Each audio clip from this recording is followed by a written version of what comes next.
দীপ্ত সংবাদে আপনাদের সাথে আছি আমি ইয়াসমিন সুমনা। প্রধানমন্ত্রী তারেক রহমান আজ কক্সবাজার ও চট্টগ্রাম সফরে যাচ্ছেন। সকালে প্রধানমন্ত্রী ঢাকা থেকে হেলিকপ্টারে প্রথমে কক্সবাজারের মহেশখালী উপজেলার মাতারবাড়ি যাবেন। সেখানে গভীর সমুদ্র বন্দর, কয়লা বিদ্যুৎ প্রকল্প এবং মহেশখালী সমন্বিত উন্নয়ন কর্তৃপক্ষের কার্যক্রম পরিদর্শনের কথা রয়েছে তার। পরে বন্যায় ক্ষতিগ্রস্তদের পুনর্বাসনের লক্ষ্যে বাহারছড়া ইউনিয়নের পশ্চিম বাঁশখালী উচ্চ বিদ্যালয় ও কলেজ মাঠে আয়োজিত অনুষ্ঠানে অংশ নেবেন প্রধানমন্ত্রী। কক্সবাজার থেকে চট্টগ্রাম যাবেন তারেক রহমান, সেখানেও তিনি বিভিন্ন কর্মসূচিতে অংশ নেবেন।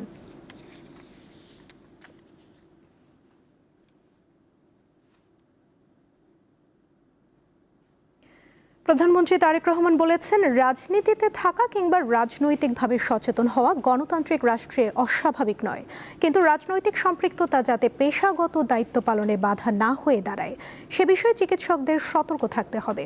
গতকাল ড্যাবের প্রতিষ্ঠা বার্ষিকীর অনুষ্ঠানে কথা বলেন তিনি। শনিবার জাতীয় সংসদের এলডি হল প্রাঙ্গণে চিকিৎসকদের সংগঠন ডক্টরস অ্যাসোসিয়েশন অব বাংলাদেশ ড্যাবের ৩৭তম প্রতিষ্ঠা বার্ষিকীর সমাবেশে বক্তব্য দেন প্রধানমন্ত্রী তারেক রহমান।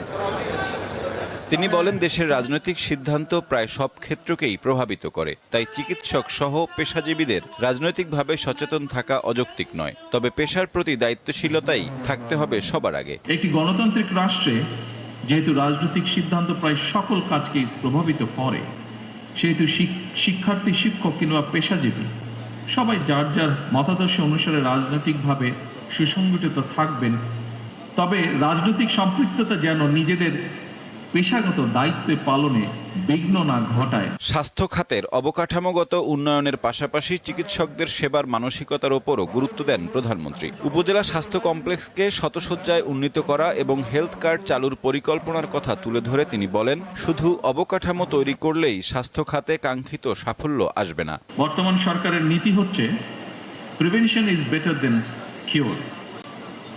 আমরা মনে করি, বর্তমান সরকার মনে করে, মানুষকে যদি শুরুতেই রোগের উৎপত্তির কারণ এবং প্রতিকার সম্পর্কে সচেতন করা যায়, তাহলে খুব সম্ভবত সহজেই অনেক রোগেরই নিরাময় করা সম্ভব। কিছু ক্ষেত্রে দায়িত্ব পালনের শিথিলতা বা অনিচ্ছাকৃত অবহেলা চিকিৎসা ব্যবস্থার প্রতি মানুষের আস্থায় নেতিবাচক প্রভাব ফেলে বলেও মন্তব্য করেন তিনি।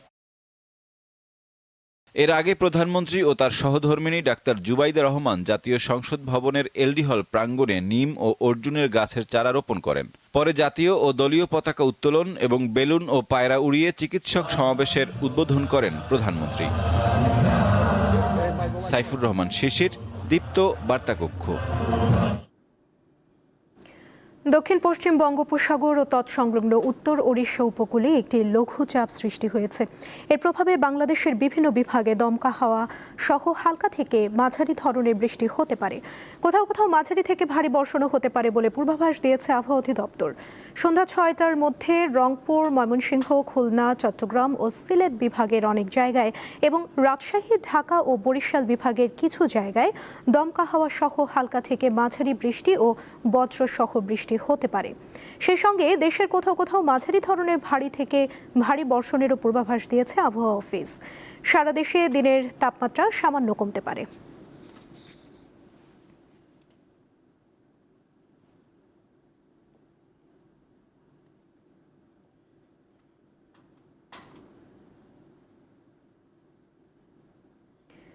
নারায়ণগঞ্জে শীতলক্ষ্যা নদীর দুই তীরে ওয়াকওয়ে নির্মাণ করা হলেও এর রক্ষণাবেক্ষণে নজর নেই কর্তৃপক্ষের।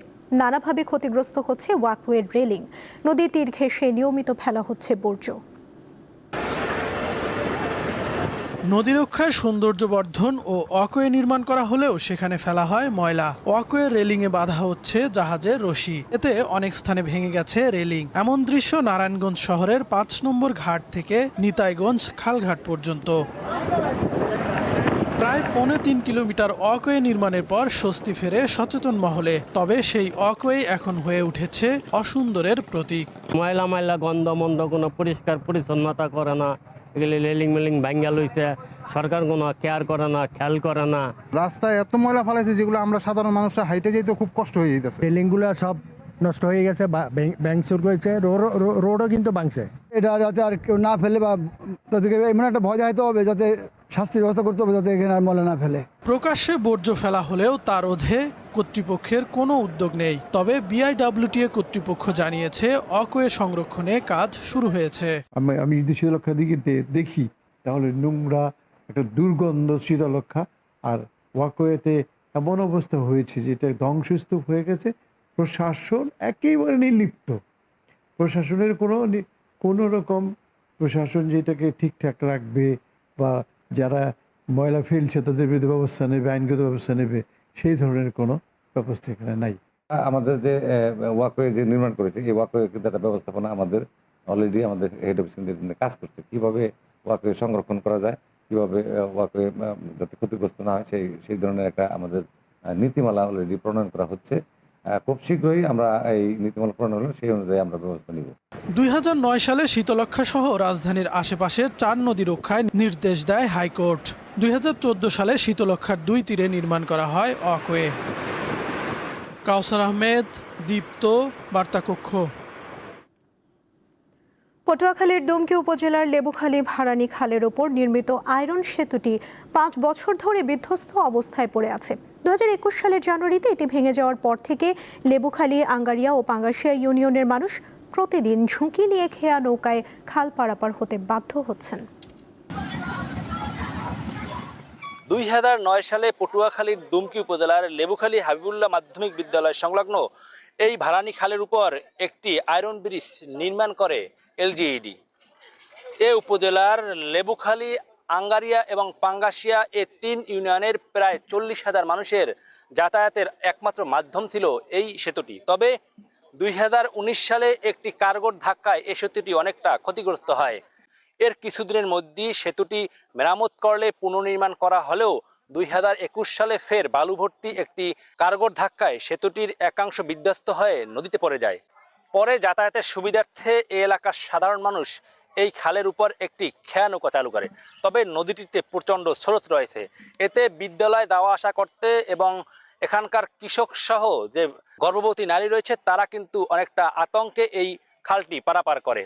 স্কুলে মনে করেন সমস্যা, ছাত্রছাত্রী আসা যাওয়ার সমস্যা, মাঝে মাঝে খাওয়া বুড়িয়ে যায়, অনেক ছাত্রছাত্রী সাঁতার জানে না, শেষ পর্যন্ত ধরি উড়ান লাগে। আমাদের এই ব্রিজটার কারণে আমাদের ছোট যারা 1 বা 2 তে যে বাচ্চারা পড়ে, এই নদীতে অনেক স্রোত, যে কোনো সময় একটা দুর্ঘটনা ঘটতে যেতে পারে। আমাদের এই নদীতে অনেক স্রোত, খাল পাড়াইতে অনেক ভয় করে। আমাদের স্কুলে আসতে অনেক টাইম লেট হয়ে যায়, কিনা আমাদের 9টার ভিতরে আমরা আসি, ওই জায়গায় কিনা 10টাও বেজে যায়, অনেক খাওয়া পাওয়া যায় না। এই ব্রিজটা না থাকার কারণে এই দুই পারের মানুষের কৃষিকাজের অনেক ক্ষতি হয়। এই ব্রিজটার দরকার, এখানে স্কুল আছে, ছাত্রছাত্রী আসার অনেকই কষ্ট হয়েছে আছে। সাধারণ মানুষের ভোগান্তি লাঘবে অচিরেই এ খালের উপর নির্মাণ হবে একটি আয়রন সেতু, এমন প্রত্যাশা সকলের। পটুয়াখালীর দুমকি থেকে মোহাম্মদ ইমরান, দীপ্ত সংবাদ। রাজধানীর উত্তরার 13 নম্বর সেক্টরে আধুনিক ও ইসলামী শিক্ষার সমন্বয়ে যাত্রা শুরু করেছে আল ইমান ইন্টারন্যাশনাল স্কুল। শনিবার এক অনুষ্ঠানের মাধ্যমে প্রতিষ্ঠানটির প্রথম ক্যাম্পাসের উদ্বোধন করা হয়। এতে প্রধান অতিথি ছিলেন ব্রুনাইয়ের হাই কমিশনার হাজি হারিস বিন ওসমান। এ সময় আল ইমান ইন্টারন্যাশনাল স্কুলের প্রতিষ্ঠাতা মেজবা উদ্দিন খান বলেন, আধুনিক শিক্ষার পাশাপাশি ইসলামী শিক্ষা, মূল্যবোধ ও নৈতিকতার সমন্বিত চর্চার লক্ষ্যে স্কুলটি চালু করা হয়েছে। দীর্ঘ গবেষণার মাধ্যমে পাঠ্যক্রম তৈরি করা হয়েছে বলে জানান তিনি। অনুষ্ঠানে বিভিন্ন শ্রেণী পেশার মানুষ উপস্থিত ছিলেন।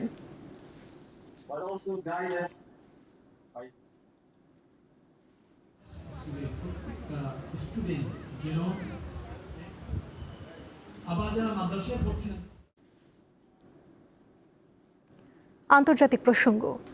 কানাডার পশ্চিমাঞ্চলীয় প্রদেশ ব্রিটিশ কলম্বিয়ায় দাবানলে পুড়ে গেছে 23,500 একর জায়গা। এই অবস্থায় সামারল্যান্ড ও পিচল্যান্ড এলাকা থেকে 20,000-এর বেশি বাসিন্দাকে নিরাপদে সরিয়ে নেওয়া হয়েছে। দাবানলের ভয়াবহতা বাড়ায় জারি করা হয়েছে জরুরি অবস্থা। প্রদেশটির সরকার প্রধান ডেভিড এবি জানিয়েছেন, স্থানীয় সময় শুক্রবার সন্ধ্যা থেকে দ্রুত ছড়িয়ে পড়ে দাবানলের লেলিহান শিখা। ঝোড়ো বাতাসের কারণে আগুন নিয়ন্ত্রণ কঠিন হয়ে পড়ে। ইরানের বিপক্ষে যুদ্ধে লক্ষ্য অর্জন সম্ভব নয়। জানিয়েছেন যুক্তরাষ্ট্রের জয়েন্ট চিফস অফ স্টাফ প্রধান জেনারেল ড্যান কেইন। এমন খবর দিয়েছে CNN। এই অবস্থায় সেফ এক্সিটের পথ খুঁজছে ওয়াশিংটন।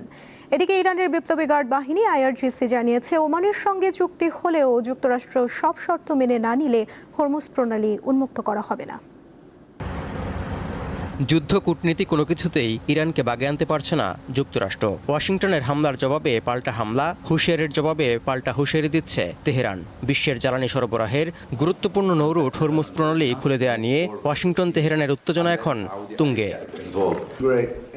শিগগিরই হরমুজ প্রণালী খোলার ব্যাপারে চুক্তি না হলে ইরানে ফের হামলার হুমকি দিয়ে রেখেছেন যুক্তরাষ্ট্রের প্রেসিডেন্ট ডোনাল্ড ট্রাম্প। অন্যদিকে কোনো শক্তির কাছে মাথা নত না করার কথা জানিয়েছেন ইরানের প্রেসিডেন্ট মাসুদ পেজেশকিয়ান। এমনকি পাকিস্তানে স্বাক্ষরিত সমঝোতা স্মারক লঙ্ঘনের জন্য অভিযুক্ত করেছে তেহরান। শুধু তাই নয়, হরমুজ প্রণালীর নতুন রুট নিয়ে ওমানের সঙ্গে চুক্তি হলেও যুক্তরাষ্ট্র সব শর্ত মেনে না নিলে কিছুতেই এই নৌ রুটটি যুদ্ধের আগের অবস্থায় ফিরবে না বলে সাফ জানিয়ে দিয়েছে IRGC। এমন উত্তেজনার মধ্যে সামনে এলো চাঞ্চল্যকর তথ্য। খোদ যুক্তরাষ্ট্রের শীর্ষ জেনারেল ড্যান কেইন মনে করছেন ইরান যুদ্ধে শুধু বিমান হামলার মাধ্যমে প্রেসিডেন্ট ডোনাল্ড ট্রাম্পের লক্ষ্য অর্জন সম্ভব নয়, বরং সংঘাত আরও বাড়লে উল্টো যুক্তরাষ্ট্রের জন্যই ক্ষতিকর হতে পারে। তাই যুদ্ধ থেকে বের হওয়ার নিরাপদ পথ খুঁজছেন যুক্তরাষ্ট্রের এই শীর্ষ জেনারেল। সংশ্লিষ্ট 3 সূত্রের বরাতে এমন খবর প্রকাশ করেছে খোদ মার্কিন গণমাধ্যম CNN। এর আগে CNN-এর আরেক খবরে বলা হয় অস্ত্র সংকটে আপাতত ইরানে হামলা বন্ধ রেখেছে যুক্তরাষ্ট্র। এদিকে সৌদি আরব ও ইয়েমেনের হুতি বিদ্রোহীদের মধ্যে হামলা পাল্টা হামলা পশ্চিম এশিয়ার উত্তেজনাকে আরও তীব্র করে তুলেছে। এমন উত্তপ্ত পরিস্থিতির মধ্যে শুক্রবার তুরস্ক, পাকিস্তান ও সৌদি আরবের মধ্যে হওয়া মক্কা প্রতিরক্ষা চুক্তি নতুন করে আলোচনা সমালোচনার জন্ম দিয়েছে। তৌহিদুর রহমান, দীপ্ত, বার্তাকক্ষ।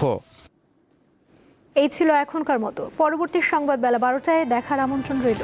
এছাড়া আরও তথ্য পেতে যুক্ত থাকুন দীপ্ত ডিজিটাল প্ল্যাটফর্মের সাথে। ধন্যবাদ সবাইকে।